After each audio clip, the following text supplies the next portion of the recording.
to Feed Your Mind Wellness. I'm Dr. Sandi Scheinbaum, and today we're going to be talking about detoxing, specifically Indian detoxing, and we're going to be in my kitchen showing you how to make kitchari. And kitchari comes from a tradition called Ayurvedic medicine, and to talk about that and to show us how to make kitchari, I have with me Dr. Trupti Gokani. Dr. Gokani is a board-certified neurologist. Dr. Gokani, how did you become interested in Ayurvedic medicine? Can you tell us a little bit about what it is and what it's used for? Ayurvedic medicine is the first system of healing. Often it is referred to the system that is important for balancing out the body as a whole. The origins stem back 5,000 years in history. What is detox? I've heard so much about that. Is it good to detox? Detoxing does have a controversial, I think, aspect to it in terms of how to detox, when to detox, what to do to detox, and how aggressively the detox should be done. What's important is to understand from an Ayurvedic standpoint where the body has gone into an imbalanced state, what type of imbalance that is, and what to use in terms of to detox the body back into balance. So foods, for example, can be very detoxing and can actually really help the body go back into balance. Well, this transition time of year, which is the detox time, we can use foods to actually balance out and to bring us back into a more neutral and balanced state. So it's actually a beautiful time to bring that detoxification in. So this would be a good time for a warming food like kitchari, and that's what we're going to show you. So I'm very excited to bring you into my kitchen because Dr. Gokani is going to show us how to actually prepare kitchari. That's coming up next. We have all the ingredients here to show you how to make kitchari. And what we're going to do first is talk about each one. So we're going to start with ghee. Dr. Gokani, what's ghee? Well, ghee is actually clarified butter, and it's prepared with using a stick of butter, letting it melt down, and the solid portion of the butter is separated from the liquid. And the liquid portion creates ghee. Is this okay to use if you have a sensitivity or an intolerance to dairy? Yes, it's actually considered more favorable because the milk solids are taken out of the butter. So after we put our ghee in the pan, we're going to go to the spices, and that's what makes kitchari so special. So let's talk about these spices. The first one is cardamom. Yeah, cardamom is a beautiful aromatic spice that's actually very, very soothing because it actually balances out the heated state in the body. And the next one is cumin. Cumin is one of my favorites, one of my favorite spices. It gives so much flavor to the dish. It's actually very balancing. In fact, one of the detox teas that we recommend in the clinic involves cumin seeds, and cumin is a beautiful spice. And the next one is one of my favorites, cinnamon. Yeah, cinnamon. I love cinnamon. Cinnamon's so grounding and so rich in its flavor. And the thing with cinnamon is if someone has that kind of heavy, dull kapha state, cinnamon's very lifting and it kind of perks you up. Good for blood sugar. Excellent for blood sugar. As well, and if you have a sweet tooth, it's good to put more cinnamon. And the next one is turmeric. My favorite spice. I love turmeric. It's my favorite spice. It's the yellow spice. It's the one you have to watch because it can stain your skin very easily. But it's an incredibly anti-inflammatory spice. And so for any dish, a little turmeric is actually very nice to help your body maintain its anti-inflammatory state. So let's move now to the beans. And the first one we're going to show you is the mung bean. Yes, mung bean is actually a very essential bean in Ayurvedic cooking because mung beans are very high in protein. This is the bean that has not been soaked. If you're going to be preparing this for a recipe, you'd want to soak it overnight. You would take the bean, you rinse it well, you make sure you eliminate any stones that might be floating in there, and then you soak it in about twice as much water overnight for about 8 hours. But if you don't have time to soak beans, you don't want to start with a whole bean, you can use a split bean. And do you want to talk about the red lentils? Yeah, the red lentil is actually a little bit more digestible than the mung bean. Does not need to be soaked. Tends to be an easier to prepare bean. I think flavor-wise, they carry different flavors, and both of them are nice to use in cooking. And also, this one is a very balancing bean, just like the mung bean. So then we're going to put in our grains, and we have brown basmati rice. Yeah. And basmati rice, just like the mung beans, are actually essential for kitchari because basmati rice is actually very digestible and easy to cook. And for any state, any kind of digestive ailment that anyone may have, that basmati rice seems to be very easy for anyone to tolerate. And we also have greens. So the greens are part of doing kitchari, and we're going to put them in after we put in the spices. The ones I've chosen today are dandelion greens and kale. So I've washed these greens, and one of the things I found I love to do now, an easy way to wash and dry the greens and spin them dry, is using a salad spinner.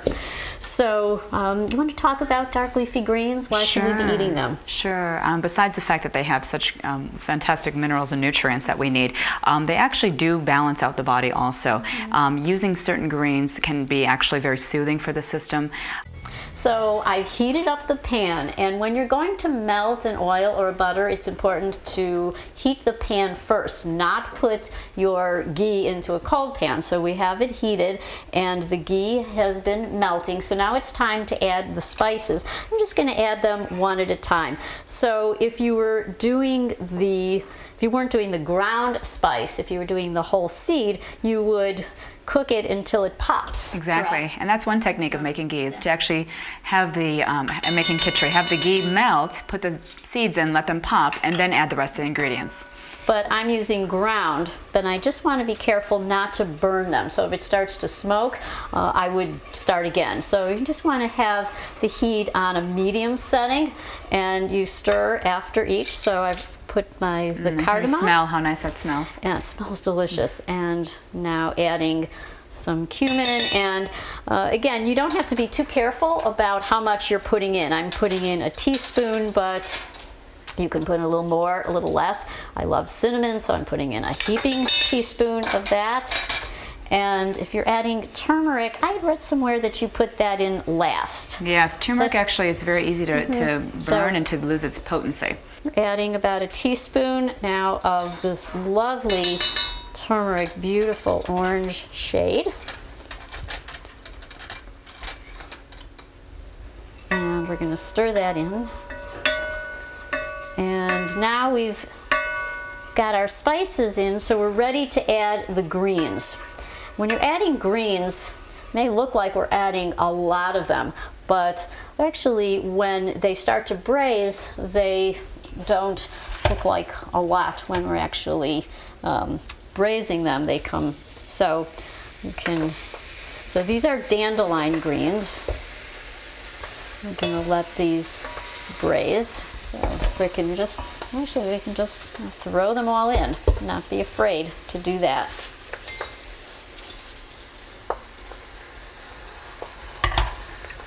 And we're just going to stir it.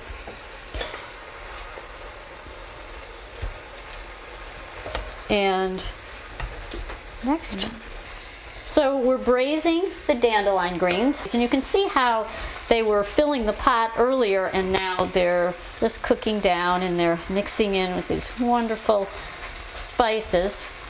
So we're going to then add the red lentils, and they always stick together. And it's hard to separate them, loose. right?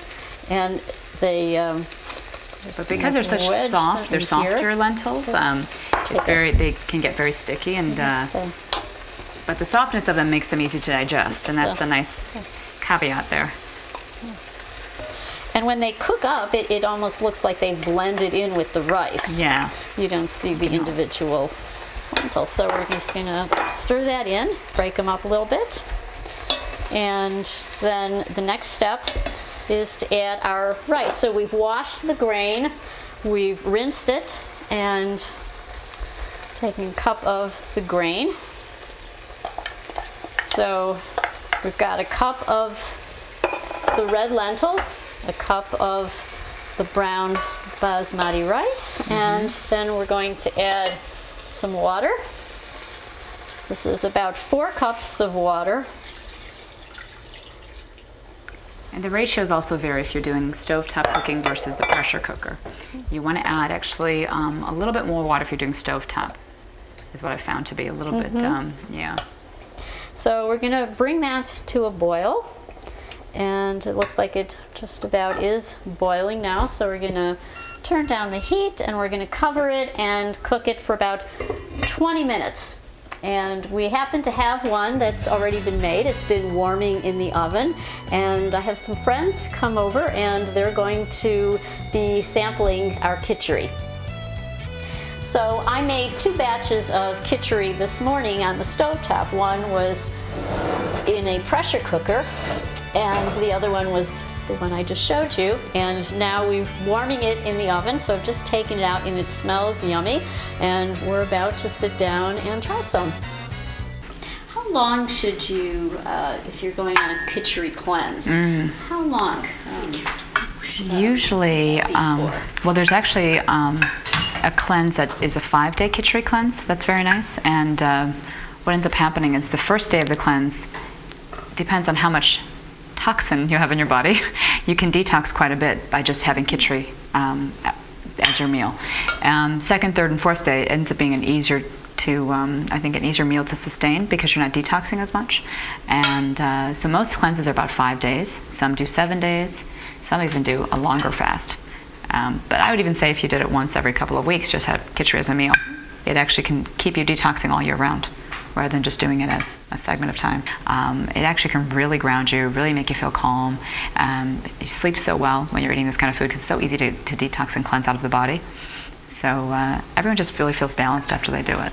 I've done a kitchari cleanse You and I have had so much energy. Yes. How long did you do it for? 3 days. 3 days. And I was not hungry, and I never made it through a juice fast or another type of detox. But this one, I just felt completely satisfied and healthy.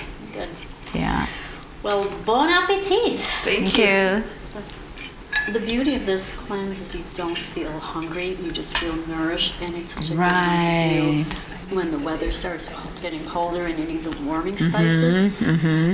Well, you're not fasting, you're not just living on liquid. On liquid, you're actually nourishing your system. Yes. Right. So are all the ingredients that you showed, all the spices, readily available?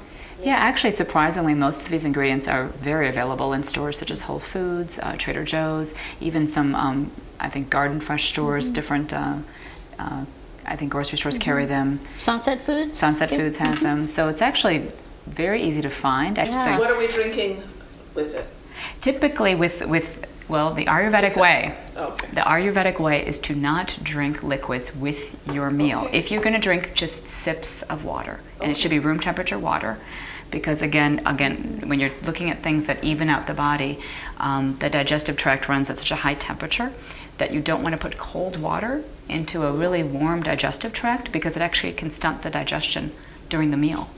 Well, this has been Feed Your Mind Wellness. We've made kitchari today. I want to thank Dr. Trupti Gokani. Thank you. Who has a practice here in Highland Park, the North Shore Headache Clinic out of the North Suburban Wellness Center. And we have the recipe for you. We're going to have that on our website, which is feedyourmindwellness.com. And thank you for watching. If you have any questions or if there's some ideas you would like for future programming, please send it in and visit our website. Again, it's feedyourmindwellness.com with Dr. Sandy. This is Thank you. So delicious. Great. Thank you so much. I love this. You're going to make it.